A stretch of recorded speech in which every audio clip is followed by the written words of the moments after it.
আসসালামু আলাইকুম। কুমিল্লার মুরাদনগরে ট্রিপল মার্ডারের যে একটা ঘটনা ঘটেছে সেটা নিয়ে আমরা দেখতেছি জল দিনের পর দিন আরও গোলা থেকে গোলা হচ্ছে। বাংলা ভিশনের একটা প্রতিবেদন প্রকাশ করেছিল, যেটা মূলত বাংলা ভিশন বলেছিল এটার সাথে আসিফ মাহমুদ এবং তার বাবা সরাসরি জড়িত। বাংলা ভিশনের আসলে বিশ্বাসযোগ্যতা বর্তমানে বাংলাদেশের জমিনে নাই বললেই চলে। এরপরে আসিফ মাহমুদ তার ফেস থেকে একটা ভিডিও শেয়ার করছে, সেখানে সে প্রমাণ করার চেষ্টা করছিল যে এটার সাথে সে এবং তার পরিবার কোনোভাবেই জড়িত না, এটার সাথে সম্পূর্ণ বিএনপির চিহ্নিত সন্ত্রাসীরা জড়িত, যারা অতীত অপকর্মের সাথে জড়িত ছিল, তারা এই ঘটনাগুলো ঘটাইছে। আর আসিফ মাহমুদ এর পক্ষে যুক্তি দেখেছিল যে ট্রিপল মার্ডারের সাথে ভিকটিম একজন, যে যারা খুন হয়েছিল ওইখানকার একজনের স্বামী তার কথা প্রকাশ করছিল, প্রকাশ করার মাধ্যমে সত্য উন্মোচন করার চেষ্টা করছিল। এখন আবার বাংলা ভিশন ওই ওই লোকের জবানবন্দিকে, যে আসিফ মাহমুদের যে ভিডিওটা প্রচার করছে সেই ভিডিওতে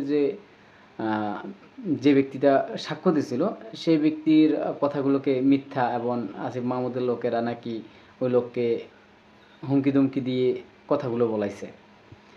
এখন আমরা আসলে বাংলা ভিশনকে বিশ্বাস করতে পারতেছি না, আবার আসিফ মাহমুদকেও কীভাবে বিশ্বাস করি? মানুষ তো অপরাধ করতেই পারে। আসিফ মাহমুদ একজন উপদেষ্টা, অনেক বড় পাওয়ারফুল লোক, অপরাধ করতেই পারে, হুমকি ধুমকি দিতেই পারে।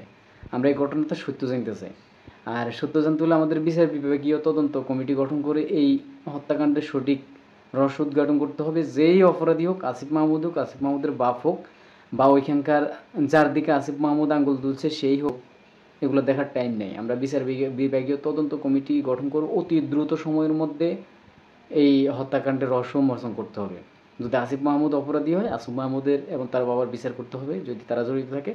আর যদি তারা জড়িত না থাকে, যারা জড়িত থাকবে তাদের বিরুদ্ধে অ্যাকশন নিতে হবে। এবং বাংলা ভিশন যে মিথ্যা তথ্য প্রচার করছে, বাংলা ভিশনের প্রতিও অ্যাকশন নিতে হবে। যদিও বাংলা ভিশন বর্তমানে কার দখলে আছে, কে দখল করে বাংলা ভিশন চালাইতেছে, বাংলা ভিশন কার দালালি করতেছে, বাংলা ভিশনের গ্রহণযোগ্যতা বর্তমানে কতটুকু, এটা আমরা সবাই জানি। দেশে কি শুধু বাংলা ভিশনে আছে, অন্য কোনো নিউজ মিডিয়া নাই? আমি একান্তভাবে বাংলা এডিশনকে, ইলিয়াস ভাইয়ের বাংলা এডিশনকে অনুরোধ করব ট্রিপল মার্ডারের ব্যাপারে খোঁজখবর নেওয়ার জন্য। সত্য যেটাই হোক বাংলা এডিশন প্রচার করবে, কারণ এটা আমরা আর এই দুয়াশার মধ্যে থাকতে চাই না। তাই ইলিয়াস ভাইয়ের প্রতি অনুরোধ, একান্ত অনুরোধ, ইলিয়াস ভাই আপনার যে বাংলা এডিশনের মাধ্যমে এই বিষয়টা নিষ্পত্তি করবেন, যে বাংলা এডিশন অথবা একুশে টিভি আছে, একুশে টিভি থেকে ভালো ভালো ক্রাইম রিপোর্টগুলো হয়। অন্যান্য আরও যেমন আমার দেশে সবচেয়ে বড় কথা হচ্ছে, আমরা চাই আমাদের মাহমুদুর রহমান ভাইয়ের আমার দেশের মাধ্যমে এই বিষয়টা জাতির সামনে উন্মুক্ত হোক।